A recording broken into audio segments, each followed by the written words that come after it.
Le livre de 2 Samuel. Regardez la vidéo de 1 Samuel, où nous avons parlé des 3 principaux personnages du livre, Samuel, Saül et David, et aussi de la conception littéraire du livre qui commence par présenter Samuel avant de retracer l'ascension et la chute du roi Saül, qui intervient parallèlement à l'ascension du roi David. 2 Samuel raconte l'histoire de David en tant que roi d'Israël. Une histoire qui se déroule en 2 phases. Il y a d'abord une saison de succès et de bénédiction, suivie d'une énorme faute morale dont les répercussions seront assez tragiques. Le livre se termine ensuite par une conclusion impeccable qui revient sur les hauts et les bas de la vie de David, tout en suscitant de l'espoir avec un futur roi qui sera issu de sa lignée. 2 Samuel reprend donc juste après la mort de Saül. David surprend tout le monde en composant cette longue lamentation dans laquelle il porte le deuil de la mort de l'homme qui a tenté de l'assassiner. Une fois de plus, l'auteur révèle l'humilité et la compassion de David. C'est un homme qui pleure même la mort de ses propres ennemis. Ensuite s'ouvre pour David une saison pleine de succès et de bénédictions divines. Toutes les tribus d'Israël viennent trouver David et lui demandent de les unifier sous son autorité en devenant leur roi.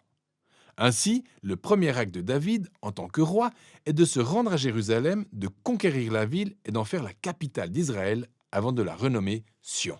À partir de là, David remporte de nombreuses batailles qui contribuent à étendre le territoire d'Israël. Et après avoir fait de Jérusalem la capitale politique d'Israël, il veut aussi en faire la capitale religieuse. Il fait donc installer l'Arche de l'Alliance dans la ville. Dans 2 Samuel 7, il dit à peu près ceci à Dieu. Puisqu'Israël a désormais une demeure permanente, il pense que la présence de Dieu devrait également avoir une maison permanente. Il demande alors s'il peut construire un temple au Dieu d'Israël. Mais Dieu dit à David, « Merci pour cette disposition, mais c'est moi qui vais te construire une maison, une dynastie. » Alors 2 Samuel 7 est un chapitre déterminant pour comprendre l'histoire de la Bible dans son intégralité. Car Dieu fait ici une promesse à David en lui disant qu'un futur souverain de sa lignée royale viendra bâtir le temple de Dieu sur la terre et établir un royaume éternel. C'est cette promesse messianique faite à David qui est reprise et développée plus en détail dans le livre des psaumes et dans ceux des prophètes. Et c'est ce même roi qui est relié à la promesse de Dieu faite à Abraham. Le futur royaume messianique sera le canal par lequel Dieu apportera sa bénédiction à toutes les nations. C'est justement au beau milieu de toute cette bénédiction divine que tout dérape. David commet une erreur fatale. Pas fatale pour lui, mais pour un homme nommé Uri, l'un des soldats d'élite de David. Depuis son toit, David aperçoit Bathsheba, l'épouse d'Uri, prendre un bain. David fait en sorte de se trouver seul avec elle, il couche avec elle, et ça se termine par une grossesse. Il essaye ensuite d'étouffer le scandale de la situation en faisant assassiner Uri avant d'épouser sa femme. C'est tout simplement horrible. Lorsque le prophète Nathan reprend David concernant tout ce scénario, David admet immédiatement son erreur. Il est brisé, il se repent, il demande à Dieu de lui pardonner. Et Dieu lui pardonne. Mais Dieu n'efface pas les conséquences des actes de David. À la suite de son horrible décision, la famille de David et son royaume s'effondrent. C'est en fait la partie du livre où l'histoire prend une tournure tragique qui rappelle étonnamment la chute de Saül. Les fils de David finissent par répéter ses propres erreurs, mais dans des proportions bien plus démesurées. Alors, Amnon abuse sexuellement de sa sœur Tamar.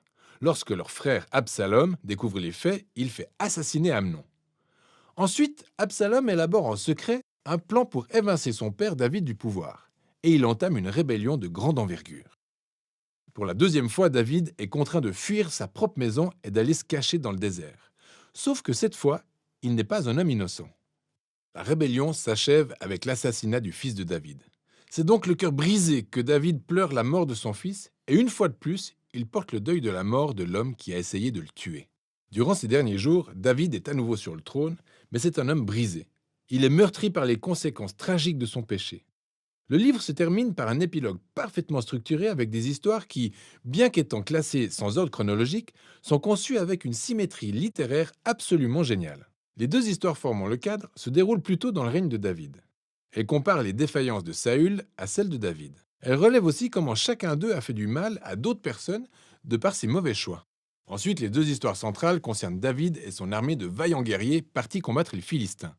Ce qui est intéressant, c'est que les 2 parties mettent en lumière une faiblesse de David pendant la bataille. Contrairement au David victorieux des chapitres 1 à 9, nous découvrons ici un David vulnérable qui dépend de l'aide des autres. Le centre de l'épilogue contient 2 poèmes qui font office de mémoire dont David se sert pour faire une revue de sa vie. Il se souvient des fois où Dieu l'a gracieusement délivré du danger. Il considère ces moments comme une preuve de la fidélité de Dieu à sa promesse d'alliance envers lui et sa famille. Les deux poèmes s'achèvent en revenant sur l'espoir de la promesse de Dieu, d'un futur roi qui établira le royaume éternel. Ces poèmes et la promesse de Dieu font par ailleurs référence au poème d'Anne qui figure au début du livre.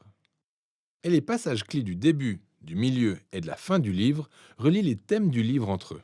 Malgré le mal dont Saül et David se sont rendus coupables, Dieu continue de faire avancer son processus de rédemption. Dieu a résisté à l'arrogance de David et de Saül, mais il a élevé David quand ce dernier a fait preuve d'humilité.